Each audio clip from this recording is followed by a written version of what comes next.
clearly you can see a night and day transformation. The guy looks way more jacked, more shredded, just much more impressive, much more imposing. But does that mean he's better? Coach Greg, and what has happened to Sadik? He recently posted a comparison photo showing you what he looked like on stage 10 years ago versus today. Is it simply a matter of putting on more size at all costs, or is the physique on the left arguably better than the physique on the right? 10 years ago, if Sadik had looked the way he does on the right, they would have placed him last. They'd have said, dude, you're too jacked, you're too lean, this is not men's physique. You should compete in bodybuilding, maybe classic physique. And so consider that 10 years ago, the photo on the left, that was a world-class physique. A physique that most men on the planet would dream of achieving. And I'm not arguing that the photo on the right is not also impressive, but is it in fact better? And so what's happened over the years is the standards across all divisions have gotten higher.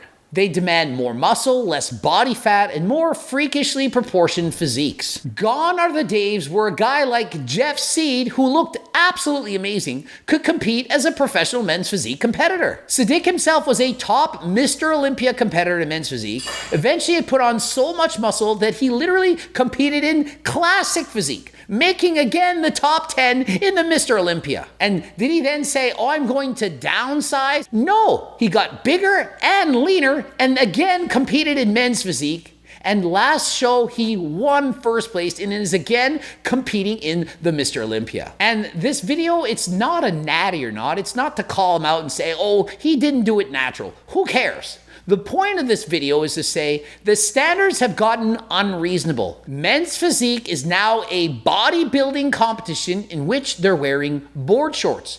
Oftentimes, guys who can't make the weight classes in classic physique, they then throw on the shorts and compete in men's physique. If you were to see any of the men's physique competitors at the pro level, you'd say, how is this guy not a bodybuilder? At the top, the Mr. Olympia, the guys are literally huge. Need more proof of this? Compare Derek Lunsford, a 212 Mr. Olympia champion, weighing 260 pounds, standing next to a men's physique competitor.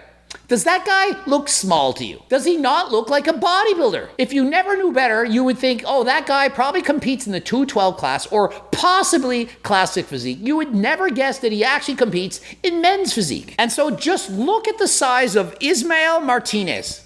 The guy is a monster, has a very tiny waist, looks incredible, but to me, this is bodybuilding, or at best, classic physique. I mean, what's next? Are we gonna see it a few years from now? Chris Bumstead transition over to men's physique? And if you examine this guy, who's massive, in a lineup with other competitors, you'll see he's not the biggest guy. He's not an exception. He's not the most massive guy on stage. And so the majority of guys, they all look like this. They're huge. And so check out a guy like Alex Cabernero. Guys placed the top 6 in the 212 Mr. Olympia. Look at his physique. He could quite literally transition from classic physique to men's physique, probably place much higher. Has a tiny waist, wide shoulders, huge muscles, and so what's the difference?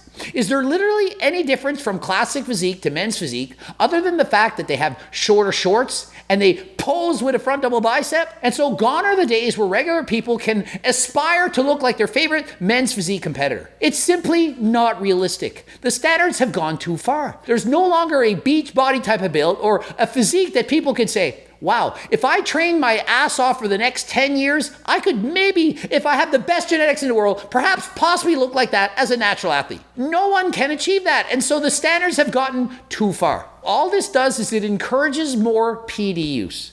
And so if we're trying to send a message to people that you don't need to abuse steroids, then why don't we reward smaller physiques? Physiques that more people wish they could look like. If we showed these two physiques to 1 million people and said, which physique would you rather have? Sadik on the left or Sadik on the right? I bet the majority of people would say, I want to look like the guy on the left. And so is the guy on the right, although bigger and leaner, better? I say no. And this is not the only category this has happened in. Consider women's bikini, women's figure, women's physique. All categories, the women have gotten leaner and more muscular. And so the vast majority of competitors, regardless of the category in, even wellness, they're all on performance enhancing drugs. And by all, I mean probably 95%. Not every single competitor is on PDs, but the majority of IFBB pros, they simply have to be. The standards, expectations, they keep rising year after year. In my personal opinion, it's not good.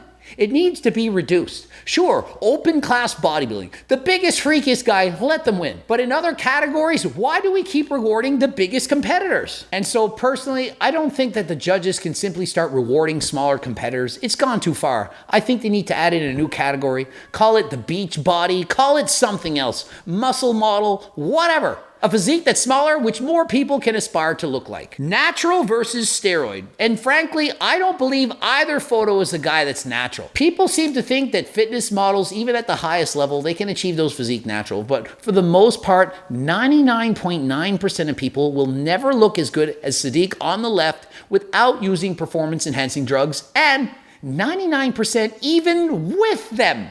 Never gonna look that good. And so of course, it's not fun to have to say to people, look, most people will never look like that, no matter how hard you train natural, that only the best genetics in the world are gonna look like this, but it's the truth. I tell you what you need to hear, not what you wanna hear. Of course you wanna hear. If you work out really hard, you can look like the guy on the left. Probably not for the vast majority of people. Physique really needs to have weight caps, LOL. Well, the problem is if you added weight caps in men's physique, it would do absolutely nothing other than convince every single men's physique competitor to stop training their legs. Do you know you're supposed to work out your lower body too? Just think of it. If they're scoring them on their upper body, perhaps their calves, but they're not judging them on their quads, hamstrings, then why would they train it? And so if they're 10 pounds over the weight limit, they're not gonna downsize their shoulders. They're gonna say, well, time to skip leg day. And so let's never train legs. And so we end up with pencil leg guys with huge upper bodies, all competing in men's physique. Personally, I'd rather see men's physique where they actually show their quads. The shorts would be much higher in the leg, perhaps halfway down, so you can at least see the quad development. To me, that would make more sense. And so I'd love to see a new category, men's muscle model, where the guys wear shorter shorts. You can see the quads, the hamstrings, and the upper body. They could judge it the same way, only having more realistic standards, less emphasis on size and more on aesthetics. At least with men's muscle model, guys could get those physiques naturally. At least they could try. They could use harder than last time supplements. They wouldn't need to resort to PDs. It would be a realistic look that you could achieve naturally.